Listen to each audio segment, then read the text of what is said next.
From memory 96.5 review. The top story. Government of American Party amid ongoing nationwide protests. 70 people yet killed on first day of hunger protests. African Development Bank sees $500 million aid to boost electricity outlets in Nigeria.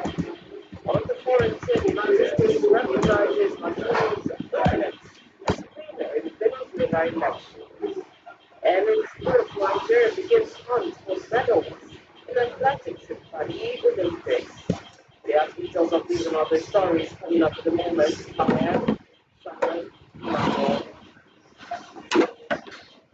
And now the music details.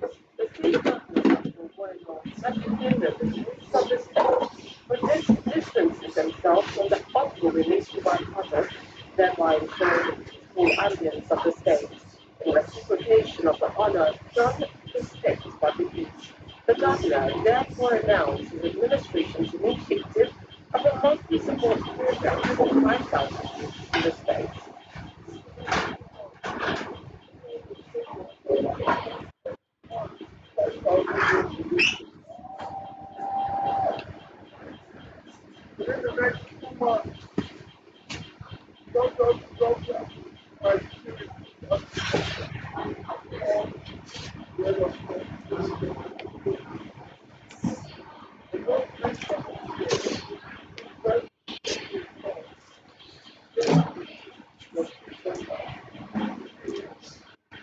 Governor who announced the initiative yesterday during the administration of the Abundant State Government's monthly public service at the banquet hall of the government house. Yeah, I go live with the I want to make it. Look at that. Look at that. More like outside there.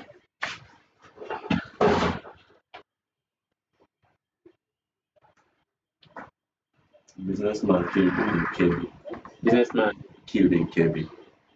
killed is Kebbi. They killed a businessman in Kebbi. Okay. And if you go around, you see a coast like Sarah as a full government. And if you go around, you find your way around it. And so I'm trying to share that with my team. And I know that you've always been there to take this to people around you. And we've been able to support 5,000 youth that are out of employment. And we just make sure they have something that will support them. According to our government house correspondent Mfoniso Harrison, Governor Norwell commending the peaceful conduct of the World Congresses across the state over the weekend, announced the postponement of the party's councillorship primaries earlier scheduled to hold today, Friday the 2nd of August, to tomorrow, Saturday the 3rd of August, and chairmanship primary to hold on Monday the 5th of August, 2024. Governor Enoch, however, solicited for reasonable inclusion of women in the political exercise and urged female folks to see the need to support their fellows in their aspiration to public office to ensure each local government area has at least 4 women emerged as councillors. Away from that, no fewer than 17 persons were feared killed on the first day of the hashtag #EndBadGovernance protest, which was held across the country yesterday. One person was shot dead in Abuja and Kanu, 2 killed in Jigawa, 6 others were reportedly gunned down by security forces in Niger, while 4 died in Borno and 3 in Kaduna. Aside from those killed during the protest, a curfew was also declared in Borno and Kaduna states as the protest, which started on a peaceful note, turned violent later. Clashes between the police and protesters were equally recorded in Abuja, Delta, and Bayelsa states, while the protest was largely peaceful in Lagos, Oyo, and Osun states. Businesses, banks, shopping plazas, and some markets did not open for fear of the protest escalating into a crisis. Protesters being bold APC secretary to raise this, they set fire. The Police Service Commission has approved the promotion of 7,194 inspectors of police to the next rank of Assistant Superintendents of Police, ASP2. The statement by the Head Press and Public Relations Secretary noted that the chairman of the commission, retired DIG Hashimu Agungu, reminded the newly promoted officers that the new ranks impose on them a burden of greater commitments to national duty. Agungu also said their promotion came at the right time and they are expected to be properly motivated to put in their best in the service of their fatherland, adding that Nigeria is currently undergoing some positive restructuring which may have come with temporary discomfort and people's anger, calling on the officers to join hands in ensuring that the nation's nascent democracy is preserved. The chairman promised that the commission will continue to ensure that promotions in the Nigerian police force is timely and predictable.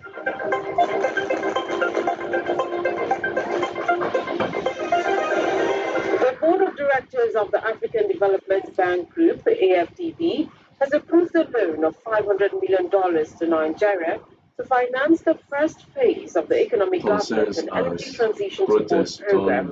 The federal government launched the Energy Transition Plan in August 2022 and in June 2023 passed a new Electricity Act, decentralizing the electricity supply industry and setting the stage for increased investment by sub-national governments and the private sector.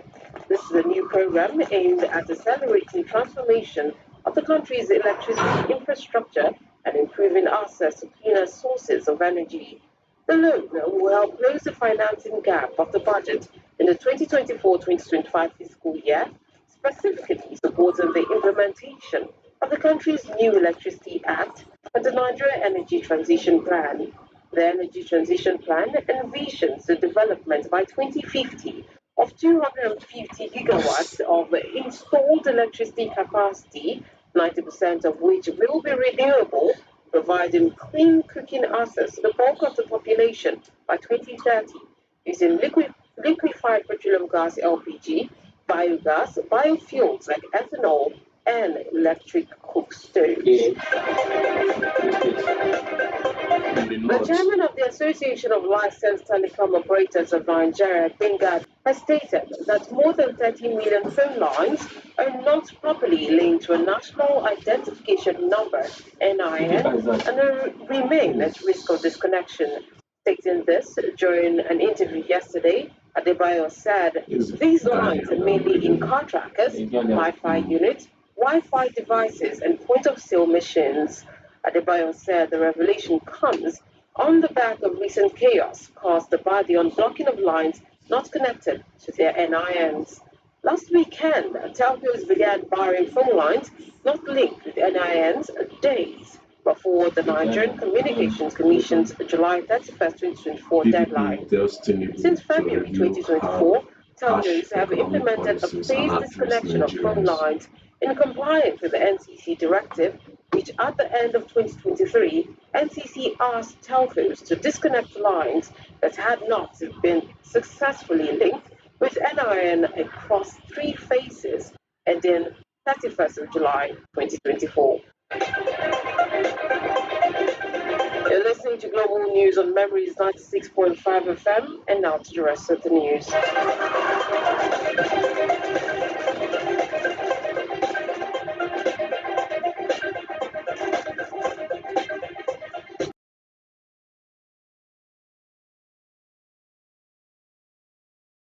On the foreign scene, Mali's northern Tuareg rebels say they had killed at least 84 Russian Wagner mercenaries and 47 Malian soldiers in the days of fierce fighting in late July as Russia signaled its ongoing commitment to the Malian junta. The rebel movement, the Permanent Strategic Framework for Peace, Security and Development CSP, previously said it had killed dozens in the clashes around the northern border of Tinzaoten, while an Al-Qaeda affiliate said it had killed 50 Wagner fighters in an ambush in the same area. Even before the latest death toll claimed by the CSP, The losses appear to be Wagner's heaviest defeat since it stepped in 2 years ago to help Mali's military authorities fight groups that have been waging insurgencies in West Africa's Sahel region since 2012. Neither Mali nor Wagner have said how many troops they lost in the clashes, although in a rest statement on the 29th of July, Wagner said it had suffered heavy losses, with Malian authorities also acknowledged severe losses in the battle without giving numbers. Still on the foreign scene, the United States has recognized Venezuelan President Nicolas Maduro's opponent and opposition candidate Edmundo Gonzalez as the winner of Venezuela's disputed presidential election, rejecting Maduro's claim of victory. United States Secretary of State Antony Blinken said in a statement that given the overwhelming evidence, it is clear to the United States, most importantly to the Venezuelan people, Gonzalez won the most votes in Venezuela's July 28th presidential election. The announcement from Washington did not go beyond congratulating him for a successful campaign, the closest the U.S. has come since Sunday's contested election, recognizing Gonzalez as Venezuela's new leader.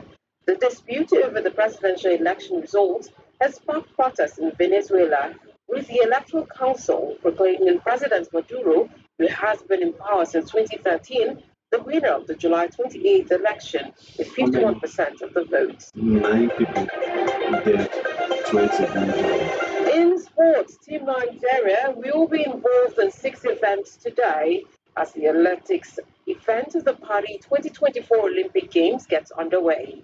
Nigeria's hope of clinching medals at the Games has been heavily linked to the track and field events, and all eyes will be on the high jumper Temitope Adesina, women's discus trio Ashley Anumba, Chioma Enquiry, and Obiageri Amechi.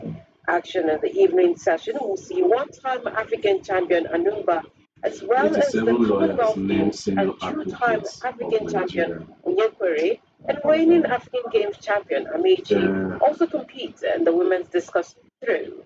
In between the women's discus, a two-time winner at the African Championships and the African Games, Chukwuka Enekwechi, will also compete for a spot in the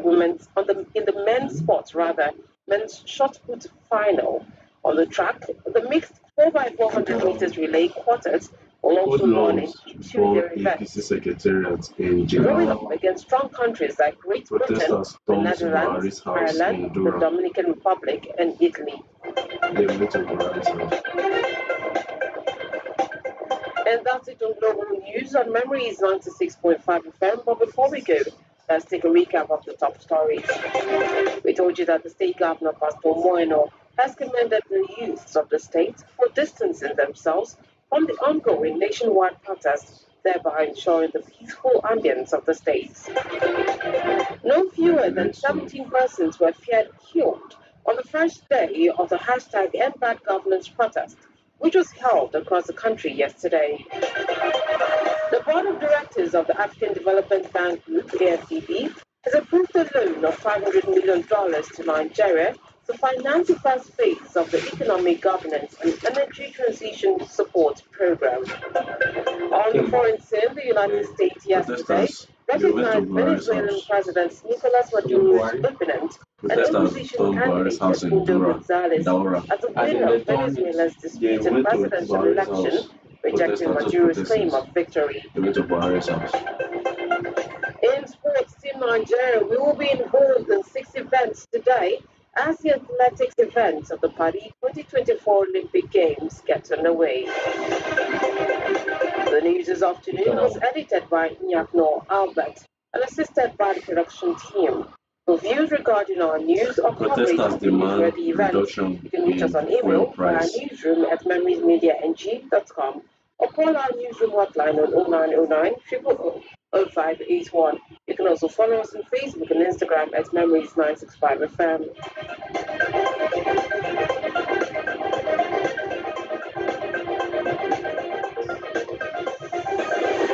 And now let's take it down memory lane. On this day in 1833, the Slavery Abolition Act came into force, a year after it was passed by the British Parliament. Now that's the news.